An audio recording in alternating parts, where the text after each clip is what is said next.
السنوات ديوان، وتعديت السنين في غمضة عين. من 15 سنة وأنا أجتهد لأبحث عن لقب على ميسي. كان مع البدايات برونالدو الفريق البرتغالي ينتصر، برونالدو ينتفض، برونالدو يتألق، برونالدو يتألق. السلام عليكم ورحمة الله وبركاته. النهارده هنفتح ملف، مش أي ملف، ده الملف اللي بقاله سنين ملوع على القهاوي، الفيسبوك وتويتر وحتى جروب العيلة. ما شاء الله، ايه النباهة دي؟ المقارنة الأعظم في التاريخ، ميسي كده عفريته اسمه ميسي ولا رونالدو؟ الجدعان بتوع سي ضد الناس بتوع جوت.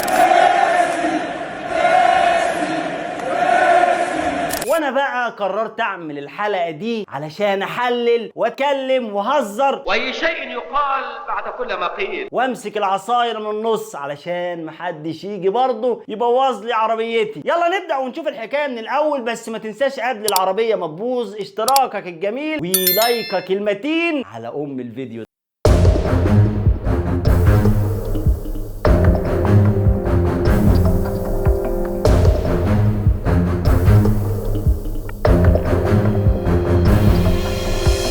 وانت قاعد انت واصحابك على القهوه كده تسال نفسك سؤال، ميسي ولا رونالدو؟ اسم سمعناه لمده 15 سنه، يعني ارقام قياسيه وخزعبليه. الناس تقول لك الارقام مش كل حاجه في كره القدم، حلو، بس لما واحد يجيب 820 جول وتاني 860 جول مش هقول لهم مش مهم، لا يا حبيبي، المهم الروح الرياضيه. اتكلم يالا عادل يالا، اتكلم بأدب، لو سمحت اتكلم بأدب يا ولد. ميسي ماكينة اهداف وبساط، الراجل يا جماعه مش بيشوط، ده بيطبطب على الكوره بتقول له حاضر يا اليوم، هدخل الجون يا اليوم. اما بقى عن رونالدو فده يا جماعه مش بيهزر، لو في كوره على بعد 50 متر هيلحقها ويشوطها. 860 جول، ده لو ملعب خماسي كان خلص الكوره من زمان. الاثنين ارقامهم مرعبه، اي مدرب في العالم هيتمنى يبقى عنده واحد فيهم، من سواء ميسي او حتى رونالدو.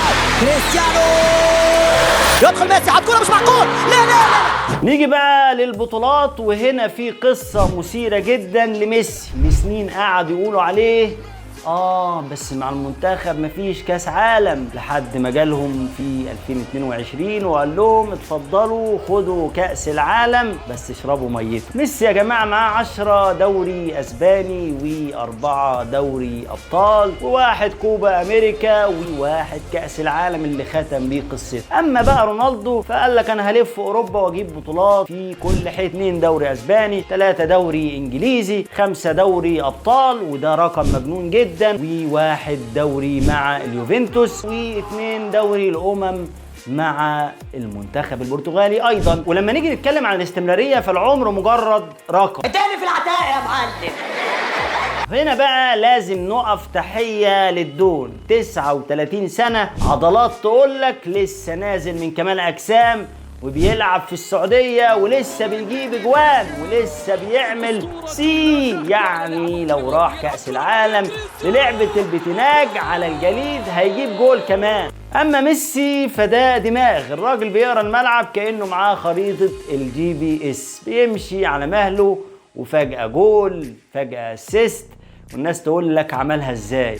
الاتنين استمروا في القمة لسنين طويلة، واحنا يا جماعه كنا مبسوطين واحنا بنستمتع وبنتفرج. اما بقى عن الشخصيه فانا سميتها حلاوه روح. رونالدو الراجل اللي واثق من نفسه وشايف نفسه، بيقول انا الافضل وانا الاجمد وانا الاوسع. I want more. As I told you before, I will continue to push. ولو شاف مرايه بيقعد جنبها شويه كمان. اما ميسي الراجل الهادي الخجول الشيك، الراجل لو خد الكره الذهبيه بيقف كده ويقول شكرا. يعني لو كانوا في فيلم رونالدو هو البطل اللي بيدخل الكادر بالحركة البطيئة، وميسي هو الراجل اللي قاعد على القهوة وفجأة يدخل جونين وهو بيشرب شاي. قالك معايا أجمل حكاية. الكلاسيكو ايامهم بطولة لوحدها، الناس بتحجز في القهاوي قبلها باسبوع، واكتر جملة كنت تسمعها انا مش فارق معايا مين يكسب، المهم ميسي يجيب جول او حتى رونالدو. ميسي جاب جول. الاتنين خلوا جيل كامل يحب كرة القدم، وخلوا ولادنا يقولوا انا عاوز ابقى ميسي، والتاني يقول انا عايز ابقى رونالدو. بكيت وهل بكاء القلب يجدي.